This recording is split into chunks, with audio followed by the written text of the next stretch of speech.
Bienvenue sur le podcast du site media24.fr, le média indépendant d'information sur l'économie, l'environnement et les sciences.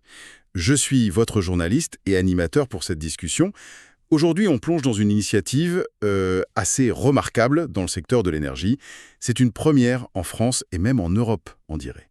Nous avons avec nous notre spécialiste des sciences pour décortiquer tout ça. Bonjour. Oui, c'est un sujet passionnant, effectivement.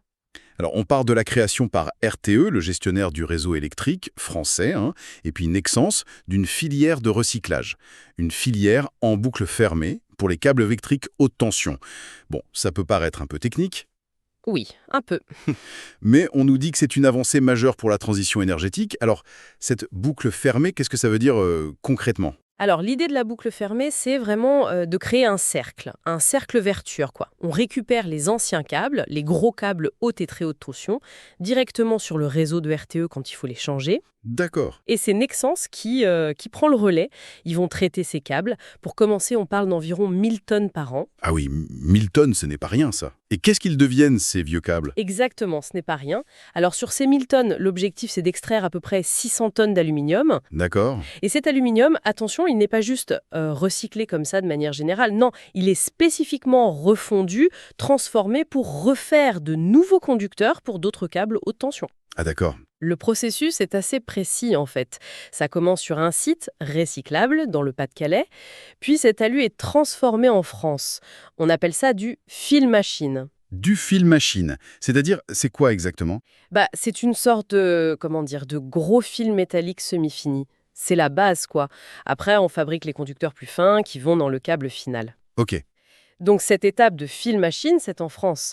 Et ensuite, l'assemblage du nouveau câble haute tension, ça se passe en Belgique, dans une usine Nexans. Et la boucle est bouclée, si je puis dire, parce que ces nouveaux câbles, ils sont réutilisés par RTE sur son réseau. D'accord. C'est vraiment un circuit complet, de A à Z. Ah oui, je vois. C'est une vraie circularité de la matière, donc. Au-delà de l'aspect recyclage pur, quels sont les bénéfices concrets ? Surtout pour l'environnement, j'imagine. L'impact carbone doit être important, non ? Tout à fait. L'économie de CO2 est substantielle. Les estimations, elles montrent qu'on évite au moins 400 tonnes de CO2 chaque année. 400 tonnes ? Minimum.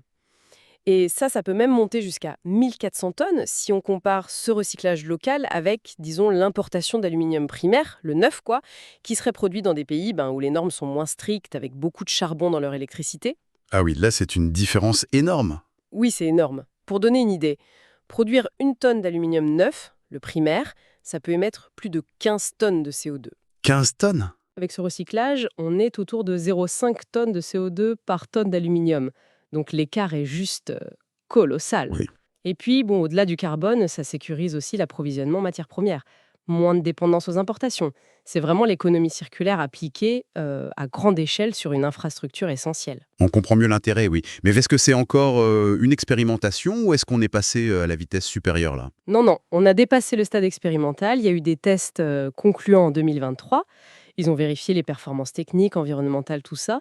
C'était dans le Maine-et-Loire et en Corrèze, je crois. D'accord. Et ça a marché. Donc maintenant, l'ambition, elle est claire, c'est d'en faire un standard industriel. Un standard carrément. Oui.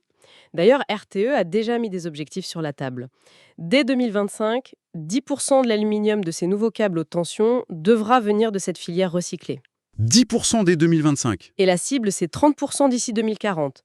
Tout ça, c'est intégré dans leur stratégie globale, leur schéma de développement du réseau 2025, qui vise à la fois la décarbonation et la sécurisation des matériaux. Logique. 30% d'ici 2040, c'est un engagement fort, c'est sûr.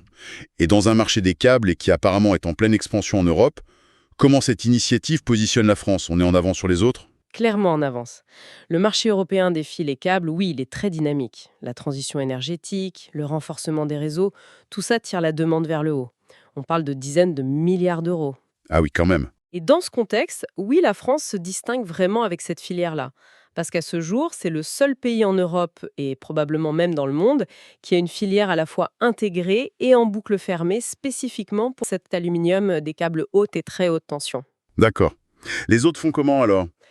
D'autres pays européens recyclent bien sûr, mais c'est souvent en externalisant ou alors sans cette circularité complète où le matériau revient pile dans la même application sur le réseau national.